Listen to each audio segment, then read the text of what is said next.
নমস্কার, দেখছেন 24 hours TV আর সঙ্গে রয়েছে শ্যামাশ্রী। প্রথমেই 24 আওয়ার্স টিভির সকল দর্শককে জানাই ৭৮তম স্বাধীনতা দিবসের প্রীতি ও শুভেচ্ছা। যে খবরে চোখ রাখবো, আন্দোলনের মধ্যেই অশান্ত আরজিকর মেডিকেল। ভাঙা হলো চেয়ার, ব্যারিকেড ভেঙে ভিতরে ঢোকার চেষ্টা চালালো দুষ্কৃতীরা। মধ্যরাতে রণক্ষেত্র আরজিকর মেডিকেল কলেজ, পুলিশের সামনেই ব্যারিকেড ভেঙে ভাঙচুর চালানো হলো হাসপাতালে। আর এখানে প্রশ্ন উঠছে, প্রতিবাদ থেকে নজর ঘোরাতেই কি ময়দানে নামানো হলো দুষ্কৃতীদের? শুরুতেই কেন এমন ভাঙচুর আটকালো না পুলিশ? এদিকে যখন আরজি করে তরুণ চিকিৎসককে ধর্ষণ এবং খুনের ঘটনায় ফুঁসছে গোটা রাজ্য, কলকাতা থেকে বিভিন্ন জেলায় প্রতিবাদ ছড়িয়ে পড়েছে। মধ্যরাতে রাত দখলে মেয়েরা নেমে এলেন রাস্তায়। এ রাজ্যের পাশাপাশি দিল্লি, মুম্বাই, পুনেতেও হাজার হাজার মানুষ রাস্তায় নেমে আসেন। অপরদিকে গতকাল রাতেই আরজিকর হাসপাতালের এমার্জেন্সি ওয়ার্ড থেকে ধ্বংসলীলা চালাতে চালাতে ভেতরে ঢোকে একদল দুষ্কৃতী। বেশ খরচ সাপেক্ষ তৈরি করা সিসিটিভি ওয়ার্ডেও তাণ্ডব লীলা চালায় দুষ্কৃতীরা। কিভাবে এটা সম্ভব হলো, পুলিশের ভূমিকা নিয়ে উঠছে প্রশ্ন। অন্যদিকে স্বাধীনতা দিবসে লালকেল্লায় প্রধানমন্ত্রীর আসনে মহিলাদের উপর হিংসার প্রসঙ্গ। শোনাবো ঠিক কি বলেছেন প্রধানমন্ত্রী। आज अनेक क्षेत्रों में, आज हमारे रक्षा क्षेत्र में देखिए, हमारा एयरफोर्स हो, हमारी आर्मी हो, हमारी नेवी हो, हमारा स्पेस सेक्टर हो, आज हमारी महिलाओं का हम दमखम देख रहे हैं देश के लिए। लेकिन दूसरी तरफ कुछ चिंता की बातें भी आती है। और मैं आज लाल किले से फिर बार एक अपनी पीड़ा व्यक्त करना चाहता हूं। एक समाज के नाते हमें गंभीरता से सोचना होगा कि हमारी माताओं, बहनों, बेटियों के प्रति जो अत्याचार हो रहे हैं, उसके प्रति देश का आक्रोश है, जन सामान्य का आक्रोश है। इस आक्रोश को मैं महसूस कर रहा हूं। इसको देश को, समाज को, हमारी राज्य सरकारों को गंभीरता से लेना होगा। महिलाओं के विरुद्ध अपराधों की जल्द से जल्द जांच हो, राक्षसी कृत्य करने वालों को जल्द से जल्द कड़ी सजा हो, वो समाज में विश्वास पैदा करने के लिए जरूरी है। मैं ये भी बताना चाहूंगा कि जब बलात्कार की या महिलाओं पर अत्याचार की घटनाएं घटती हैं तो उसकी बहुत चर्चा होती है, बहुत प्रचार होता है, मीडिया में छाया रहता है। लेकिन जब ऐसे राक्षसी मनोवृत्ति व्यक्ति को सजा होती है तो वो खबरों में कहीं नजर नहीं आती है, कोने में कहीं पड़ा रहता है। अब समय की मांग है कि जिनको सजा होती है उसकी व्यापक चर्चा हो, ताकि ऐसा पाप करने वालों को भी डर पैदा हो कि ये पाप करने की हालत ये होती है कि फांसी पर लटकना पड़ता है। और मुझे लगता है कि डर पैदा करना बहुत जरूरी है। মা, বোন, কন্যাদের প্রতি অত্যাচার হচ্ছে, এতে দেশবাসী সরকারকে এই বিষয়ে পদক্ষেপ নিতে হবে। অপরাধের দ্রুত বিচার চাই, অপরাধীদের শাস্তি চাই, তবে সমাজে বিশ্বাস আসবে। আরজিকর কাণ্ডের মধ্যে বক্তব্য প্রধানমন্ত্রীর। অন্যদিকে তৃণমূলের মুখপাত্র পদ থেকে অপসারিত প্রাক্তন সাংসদ শান্তনু সেন আর শান্তনু সেনের যে অপসারণ তা ঘিরে উঠছে একাধিক প্রশ্ন। কাণ্ড নিয়ে সরব হওয়ার কারণে কি তাকে কোপের মুখে পড়তো? ঠিক কি বলেছিলেন শান্তনু সেন, শোনাবো। আমরা একটা কথা বললাম যে আমরা দেখেছি এই ঘটনা ঘটার পর আমাদের রাজ্যে মুখ্যমন্ত্রী নিজে ফাস্ট ট্র্যাক কোর্টে কথা ফাঁসির কথা বলেছেন। তিনি নিজে বলেছিলেন রোববার অবধি না হলে সিবিআই তারাই দেবেন। পরবর্তী ক্ষেত্রে উচ্চতর মানে হাইকোর্ট গতকাল সিবিআই দিয়েছে। আমরা সবাই চাই যে দ্রুত তদন্ত শেষ হোক, দোষীরা চিহ্নিত হোক। আর সব হওয়ার কারণে কি ক্ষোভের মুখে শান্তনু এবং তাকে অপসারণ করা হলে প্রশ্ন বারবার উঠছে। তবে দাবি মজুমদারের আগেই তাকে অপসারণ করা হয়েছে। মেঘালয়ের প্রাক স্বাধীনতা দিবসে অনুষ্ঠান তৃণমূল নেত্রী আর আরজিকর কাণ্ডে চক্রান্তে যারা ছিল তাদের রেয়াত গত এমন মন্তব্য করেছিলেন তৃণমূল নেত্রী। বিস্তারিত আলোচনা করবো যে ঠিক কি কারণে অপসারণ করা হলো বা কি কি ইঙ্গিত উঠে আসতে পারবে। আমাদের সঙ্গে রয়েছেন আমাদের প্রতিনিধি সুভাষিস সুভাষিস, ঠিক কি কারণে এই অপসারণ বলে তুমি মনে করছো? অবশ্যই প্রথমেই জানিয়ে রাখবো, কালকে আরজি কর কাণ্ডে যে নাটক নিয়ে কিন্তু মহিলারা রাত দখলে দিলেন এবং কালকে 11:55 থেকে তাদের এই কর্মসূচি শুরু হয়। সেখানে শ্যামবাজার, কলেজ স্ট্রিট এবং কিন্তু একটা জমায়েত, সেটা আগেও উল্লেখ করেছে যে আরজি করে কালকে কিন্তু একটা বেহালা থেকে মুখ্যমন্ত্রী মমতা বার্তা ছিলেন, তিনি বলেছিলেন আরজি কর কাণ্ডে যারা বা যারা কোনোভাবে যুক্ত তাদের কিন্তু কোনোভাবে করা হবে না। কিন্তু আজ তখন থেকে জানতে পারা গেছিল যে শুনতে পারা যায় যে হয়তো কোনোভাবে তৃণমূল মুখপাত্র পদ থেকে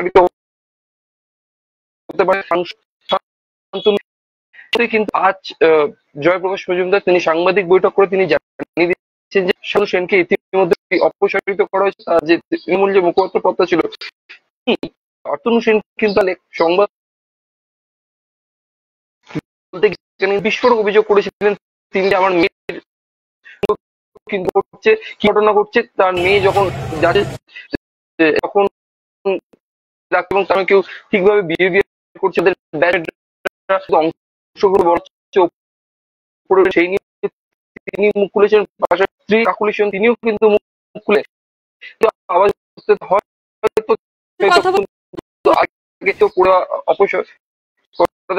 করেন যে আগেই করে দেওয়া হয়, কারণ মুখ্যমন্ত্রী ইতিমধ্যে গতকালই বলে দিয়েছিলেন যে আরজি কর কাণ্ডের সঙ্গে যারা কোনোভাবে যুক্ত একেবারে সুভাষিস, তার পাশাপাশি বিষয়টা জানতে চাইবো যে বারবার বলা হচ্ছে যে তিনি সরব হয়েছিলেন বলেই তাকে অপসারিত করা হলো, আর ঠিকই সত্যিই কি তাই, নাকি আগের থেকেই তো তাকে অপসারণ করা হয়েছে বলে দাবি করেছেন জয়প্রকাশ মজুমদার?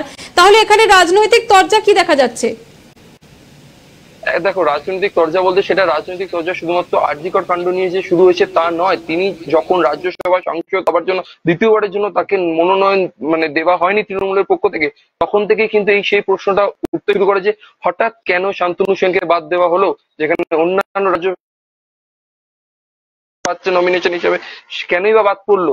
এবার সেই ঘটনাটা এখন চলে এসেছে আরজি করের এই ঘটনা নিয়ে সরব হয়েছেন একেবারে কার্যত বলা যায় তিনি একজন ডাক্তার এবং প্রধানত উল্লেখ্য বিষয় যেটা, যেখানে তৃণমূলের তরফ থেকে বারে বারে বলা হয়েছিল যে গতকালকে যেন কোনো মহিলারা না, কিসের রাত দখলের ডাক, এরকম কিন্তু একটা শুনতে পাওয়া গেছিল। বিশেষত তৃণমূলের আরেক মুখপাত্র তিনি কিন্তু টুইটেও তিনি একটা বড় বিবৃতি দিয়েছিলেন। এছাড়াও গতকালই কিন্তু সেই রাত্রের বেলায় কিন্তু শান্তনু সেনকে কলেজ স্ট্রিটও কিন্তু দেখা যায়, কলেজ স্ট্রিটে যেখানে জমায়েত হয়। তারপরে কিন্তু আজকে এই অপসারণ একেবারে বলা যেতে পারে তিনি হয়তো সরব হয়েছিলেন বলেই তাকে একেবারে সরিয়ে দেওয়া হলো, সেই ঘোষণা করে দেওয়া হলো অফিসিয়ালি তৃণমূলের পক্ষ থেকে। তাহলে সুভাষিস, এখানে কি যে রাজনৈতিক একটা উস্কানি উঠে আসছিল সেই রাজনৈতিক জল্পনাটা অনেকটাই কি স্পষ্ট করে দেওয়া হলো এখানে? কার্যত সেই বিষয়ে মনে হয় যে সেই বিষয়টাই স্পষ্ট হলো। কারণ দেখো, যখন মুখ্যমন্ত্রী মমতা বন্দ্যোপাধ্যায় বলেছিলেন যে দোষীদেরকে কোনোভাবেই রেয়াত করা যাবে না, তিনি রীতিমতো যেখানে ডেডলাইনও বেঁধে দিয়েছিলেন যে 1 সপ্তাহের মধ্যে না পারলে, অর্থাৎ এই আগামী যে রবিবার আসছে সেই কেস তদন্ত সমস্তটাই সিবিআই অর্থাৎ কেন্দ্রীয় তদন্তকারী সংস্থাতে তুলে দেওয়া হয়। যদিও সেখানে এই যে পিটিশন ফাইল হয় হাইকোর্টে এবং হাইকোর্ট থেকে নির্দেশ হয়ে যায় যে কেস ডায়েরি সমস্ত কিছু যেন তুলে দেওয়া, অর্থাৎ সিবিআই তদন্তের একেবারে নির্দেশ দিয়ে দেওয়া, এবং সিবিআই গতকালই কিন্তু সেখানে পৌঁছে গিয়ে তার তদন্ত টিম নিয়ে গিয়ে তারপরে এই ঘটনা, অর্থাৎ আবার রাতের বেলা যে ঘটনা ঘটেছে সেটা কার্যত একটা মানে রাজনৈতিক সংযোগে চলে আসছে তেমনটাই কিন্তু মনে করা যায়। কারণ যেখানে শুধুমাত্র শান্তিপূর্ণ আন্দোলনই বার্তা দেওয়া হয়েছিল মহিলাদের পক্ষ থেকে, হঠাৎ কি এমন ঘটলো যেখানে 300-400 জন সেইখানে প্রবেশ করলো এবং এমার্জেন্সিতে ভাঙচুর করলো। শান্তিপূর্ণ আন্দোলন কখনোই একটা সরকারি জায়গা, বিশেষত হাসপাতালের মতন জায়গাতে ভাঙচুর করা সম্ভব নয়। সেখানে হাসপাতাল ভাঙচুর করা হয়, এমনকি সেখানে যে অক্সিজেন, সেই অক্সিজেনের পাইপলাইন পর্যন্ত বন্ধ করে দেওয়ার চেষ্টা করা হয়, যেটা উঠে আসছে চিত্রতে। পাশাপাশি সেখানে যে এমার্জেন্সিতে যে ইনচার্জ অফিসার থাকে সন্দীপ মুখার্জি, তার রুমও কিন্তু ভাঙচুর করে এবং সিসিটিভি ভাঙচুর করে। তবে এটা কিসের শান্তিপূর্ণ আন্দোলন? কেউ কি যুক্ত, কারোর কি কোনো অভিসন্ধি ছিল, এমনকি সেই সেমিনার হলের 4 তলা পর্যন্ত কি তারা কি পৌঁছেছিল, সেই বিষয়টা কিন্তু এখনো পরিষ্কার করে জানানো হয়নি কোনোভাবে কর্তৃপক্ষ তরফ থেকে। তবে এছাড়া কিন্তু আজকে নার্সিং স্টাফরা কিন্তু তারা বিক্ষোভ করছে, তাদের নিরাপত্তাটা গেল কোথায়?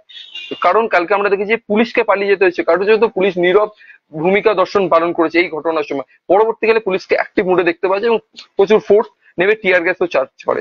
সমশ্রী।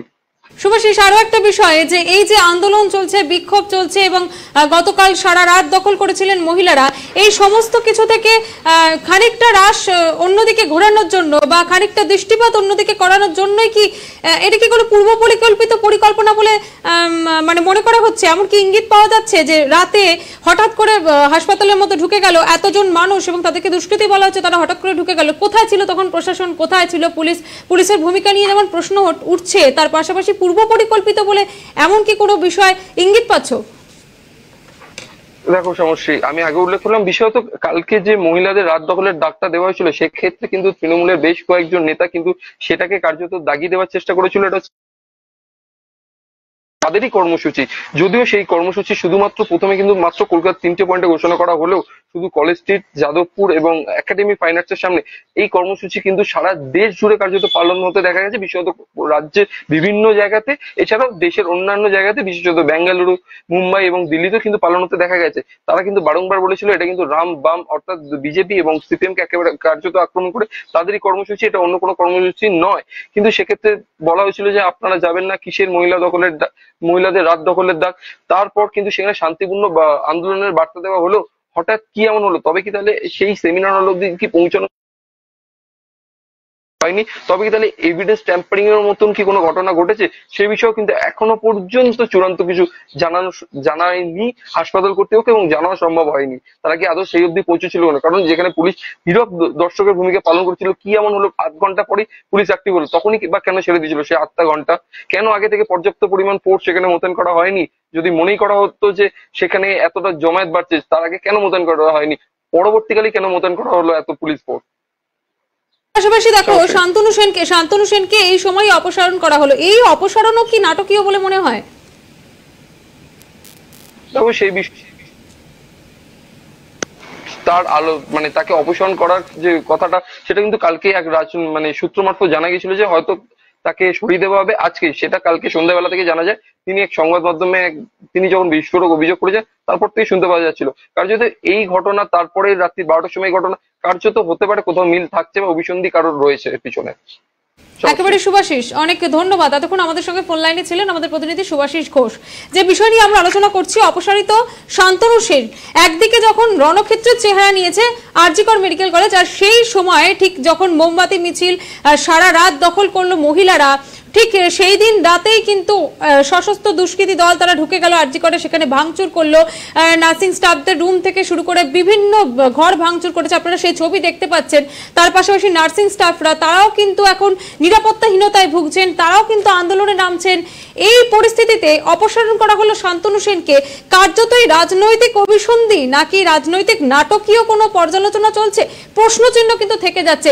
তবে এই যে আন্দোলন বা এই যে রাত দখল কতটা বাস্তবায়িত হবে বা কতটা কার্যকর হবে, সেটাই এখন দেখার বিষয়।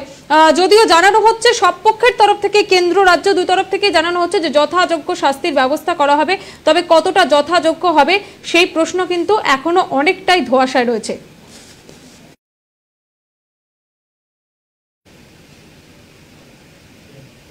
এই নিয়ে ছিল আজকে আমাদের নিউজ রুম। দেখতে থাকুন 24 আওয়ার্স টিভি, সবার পাশে সবসময়।